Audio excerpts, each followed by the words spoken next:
We are anchoring our investigation to continental Europe, exactly 60 years ago, April 1966.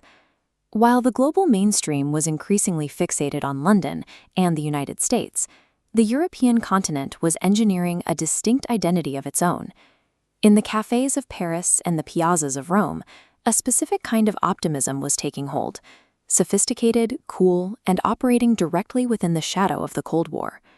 Traces of post-war austerity remained visible in the architecture, yet a sudden, hyper-optimistic embrace of futuristic design was beginning to change the landscape.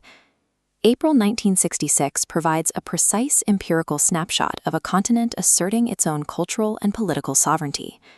We can observe this push for autonomy through the realm of soft power. In Luxembourg, the Eurovision Song Contest was functioning as a primary engine for continental cohesion. The victory of Austria's Udo Jürgens with Merci Chérie served to validate and preserve the traditional European chanson as a modern, relevant form. This traditionalism existed alongside the French Yé-Yé movement, which was rapidly capturing the attention of a new generation.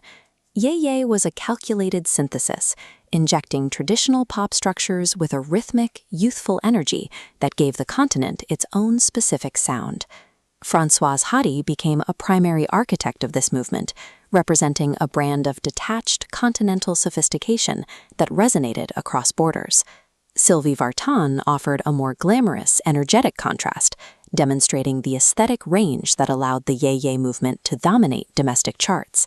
By establishing a robust domestic star system, the continent developed a pop vocabulary that could compete alongside the British invasion, rather than being subsumed by it. This push for domestic production extended to the silver screen, where the European new wave was maturing into a sleek, internationally irresistible force.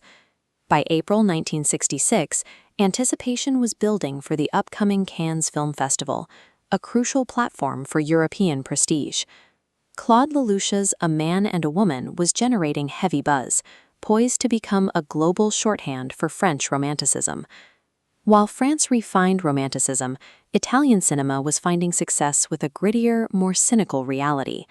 The spaghetti western emerged as a uniquely Italian reimagining of American frontier mythology. Director Sergio Leone was the mastermind behind this genre's creation and its subsequent commercial dominance.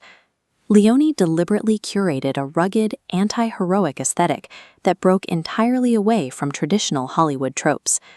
These films functioned as successful cultural exports, proving that Europe could reconstruct American myths and sell them back to a global audience. Beyond culture, the continent was also asserting its power through severe geopolitical shifts. The physical stakes were anchored by the Iron Curtain, where the divide between East and West remained a constant, visible reality. In the West, French President Charles de Gaulle was actively driving a fracture within the Western alliance.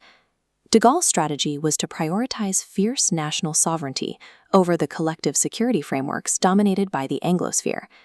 In April 1966, France took the shocking step of withdrawing from NATO's integrated military command structure. As France formally disconnects, it forces the alliance to rapidly reorganize, signaling a shift in Europe's security posture.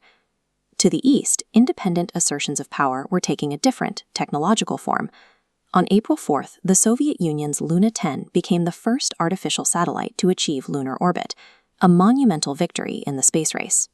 The success of Luna 10 and France's withdrawal from NATO demonstrated that the center of gravity for technology and security was no longer a simple binary centered on Washington.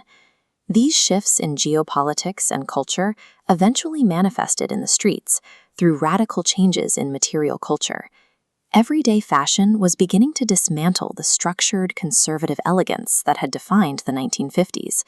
The space-age aesthetic emerged as the visual embodiment of the era's fascination with technological progress.